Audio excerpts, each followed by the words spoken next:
Здравствуйте, мои дорогие подписчики! Добро пожаловать на наш канал! Не забудьте подписаться на наш канал, чтобы быть в курсе новых видео. Когда Дилан и Берон узнают, что Миран действительно знает его местонахождение, они от радости обнимают друг друга. Дилан обнимает Чинара, который с радостью смотрит на них, оборачивается, ласкает и целует его.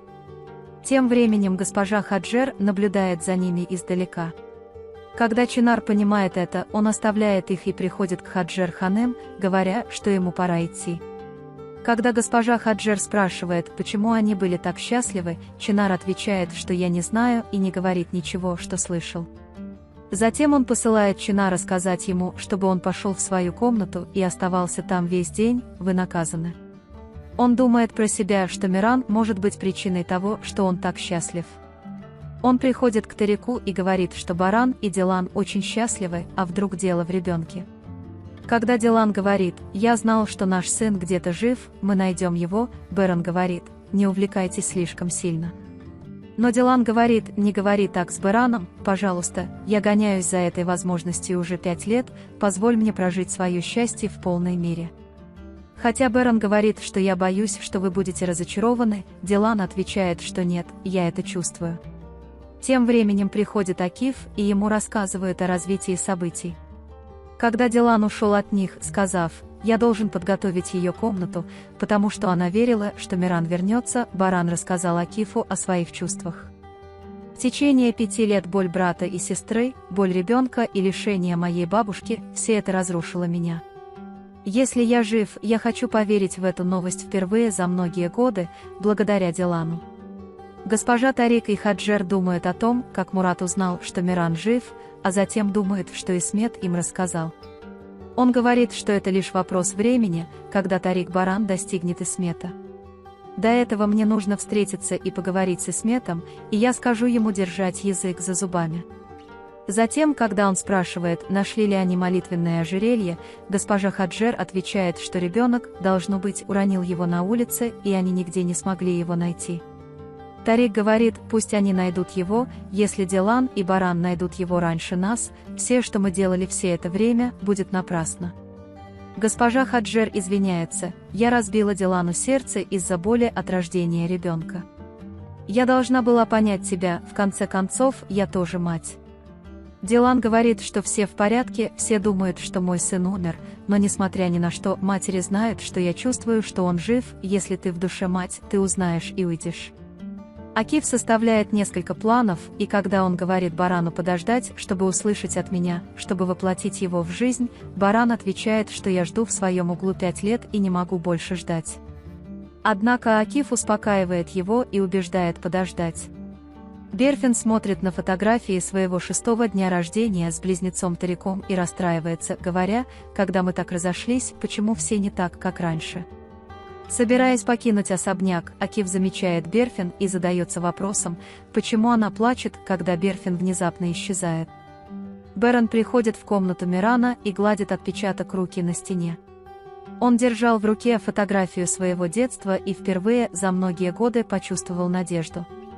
Он любил эту картину со слезами на глазах, думая, что все вопросительные знаки исчезнут и мы узнаем его судьбу. Тем временем приходит Дилан и говорит Барану, что надежда – это неплохо. Баран говорит, ты прав, надежда одновременно прекрасна и страшна. Мы через многое прошли. Дилан приходит к нему и говорит, мы будем вместе с нашим сыном. Когда Аран спрашивает, ты действительно в это веришь, Дилан отвечает, очень. Берон говорит, ты не боишься. Мы потеряли 5 лет и говорит, давайте компенсируем Дилану и заставим его простить нас. В этот момент они слышат крик Джейды Чинар, «Хватит, с меня хватит тебя, еще не время ужина». Госпожа Хаджер выводит Хасана в сад подышать свежим воздухом, просто чтобы показать его Дилану. Дилан и Баран готовят что-нибудь поесть для Чинара. Они не могут понять, почему Джейда так жестока и ее бессмысленное поведение. Когда Дилан видит Хасана, смотрящего в окно, и спрашивает Барана, что он здесь делает, Баран говорит, «У меня не было возможности сказать вам, женщины из Хаджера уже некоторое время заботятся обо мне здесь». Потом, когда Баран говорит Дилану, что если ты этого не хочешь, я отправлю этого демона куда-нибудь еще, Дилан говорит, что в этом нет необходимости, смотри, он все равно отбывает наказание, он больше ничего не сможет сделать, никогда разум. Тарик приходит к Исмету и просит его рассказать ему то, что он сказал Абда. Когда Тарик угрожает сдать Исмета, Тарик очень злится, когда Исмет говорит, что сдаст и тебя. Исмет говорит, что этот человек умер и ушел, я все равно никому не сказал, а Тарик, надеюсь, иначе я не буду слушать Джейду или что-то в этом роде, я причиню ему боль, угрожает ему и уходит. Пока Дилан кладет еду, которую они приготовили для Чинара, на поднос и приносит ее в ее комнату, Чинар смотрит на фотоальбом Мирана. Как только звонит в дверь, Чинар прячет альбом под кровать. «Мы с твоим дядей Бараном приготовили для тебя фруктовый сок и бутерброд, надеюсь, тебе понравится». Когда Чинар говорит «я не голоден», Дилан выходит из комнаты, говоря «мы так много приготовили, что вы можете это попробовать». Чинар немедленно приступает к еде. «Я помню первый день, когда ты привез меня в этот особняк, когда ехал на инвалидной коляске Хаджера Хасана к бассейну. Ты оставил все мои амбиции незавершенными, ты не оставил ни чести, ни стыда, я очень зол на тебя», — говорит дьявол этому бассейну, «не надо». Я не оглядываюсь назад. Тем временем госпожа Хасиби, сотрудница дома, приносит Гэжи Хаджер кофе и выливает его на ногу Хасана, чтобы пытать его. Затем он зовет к себе госпожу Хасиби, отводит Хасана в ее комнату и просит госпожу Азади навести порядок в ее комнате.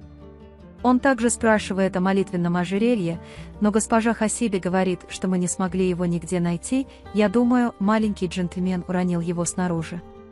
Акиф разговаривает с Бараном и сообщает, что следит за развитием событий. Когда Баран вешает трубку, он говорит себе: «Скоро наступят солнечные дни, сынок, наберись терпения». Дилан приходит к нему и говорит, что сожалеет о ситуации Чинара, в его глазах много печали, печали, которую мы не хотели бы видеть в глазах ребенка, намного старше его возраста. Баран говорит: «Я сравнил его со своим детством. У него бремя не по годам. Приход Дилан Миран изменит для меня все, Чинар, ее свет просветит всех, эта комната наполнится щебетанием детских голосов». Пока мы об этом говорим, Бэрон спрашивает: «Ты помнишь тот день, когда мы красили комнату?» Дилан говорит: «Могу ли я забыть? Это был один из лучших дней в моей жизни. Мы красили каждый уголок своими руками». Они на мгновение вспоминают, что оставили на стене отпечатки своих рук и продумали их во всех деталях. Когда придет Дилан Миран, я хочу, чтобы он увидел эту комнату в ее первом состоянии, чтобы он знал, сколько радости и счастья мы ему приготовили, чтобы он мог с этого момента жить в своей комнате в полной мере, пока придет Чинар к двери и слышит, что он говорит.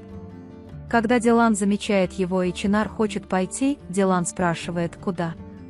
Чинар отвечает: «Ничего подобного. С Диланом все в порядке, тогда ты можешь нам помочь, верно?» Когда Бэрон говорит, что его дядя, Бэрон одобряет. Пока госпожа Хаджер дает инструкции по вечернему меню, когда приходит Берфин и просит чаю, госпожа Хаджер говорит, что у нее анемия, и она пьет чай из шиповника и готовит для нее шиповник. Он высылает Тугбу из кухни и спрашивает Берфина: «Почему ты вкрадчиво со мной разговариваешь?» Когда Чинар смущенно спрашивает: «Вам нужна моя помощь?», Баран отвечает: «Да, ваши идеи очень важны для нас». Когда Чинар спрашивает Барана: «Ты так сильно его любишь?», Дилан меняет тему и говорит: «Мы купили эту кровать Мирану, когда он был ребенком, теперь она ему не подойдет, сын мой». Чинар тут же идет, ложится на кровать и показывает, что если Миран моего возраста, то он впишется. «Смотри, мои ноги приближаются». Баран и Дилан очень взволнованы, когда видят Чинара в постели. Когда Баран не может сдержать слез, он говорит: «Позволь мне выйти». Когда госпожа Хаджер звонит Тарику и спрашивает, рассказал ли Исмет Абда, Тарик отвечает, что он уже в пути, и мы поговорим, когда он придет. Когда Тарик спрашивает Чинара, что он делает, госпожа Хаджер находится в его комнате с самого утра. Если Чинар снова выйдет из комнаты, я накажу его так, что когда он скажет, что будет свеча, Тарик говорит маме, но госпожа Хаджер говорит: «Не вмешивайтесь, если она не научится этому, когда она маленькая, мы не сможем предотвратить это, когда она вырастет». Чинар говорит Дилану, что пока они говорили о том, как это было бы здорово, приезд Мирана взволновал ее и что у нее впервые появится друг-ребенок. Когда Чинар спрашивает, интересуется ли он морем и нравится ли оно ему, Дилан отвечает: «Я не знаю, мы не виделись 5 лет». Когда Чинар идет за альбомом из своей комнаты, когда к нему приходит женщина Хадже, Чинар видит ее, когда он собирается пойти к Дилану и возвращается в свою комнату, и когда женщина Хаджер приходит посмотреть, он притворяется, что спящий. Спускаясь вниз, госпожа Хаджер встречает у двери Джейду. Когда Джейда говорит, что пошла по магазинам, чтобы немного отвлечься, госпожа Хаджер ругает ее, говоря, что нельзя быть матерью, по крайней мере, играть роль и заботиться о ребенке. После того, как Чинар избавляется от Гэжи Хаджер, он приносит альбом Дилану и передает его Дилану, говоря, что он принес его посмотреть, когда скучал по Мирану. Чинар говорит, что смотрит на эти фотографии, когда ему скучно, и говорит, что он очень милый ребенок. Когда Дилан рассказывает историю фотографий, они с Чинаром становятся ближе. Вы можете поделиться своим ценным мнением в разделе комментариев. Не забудьте подписаться и включить уведомления, чтобы видеть больше видео. Увидимся в следующем видео. Береги себя. До свидания.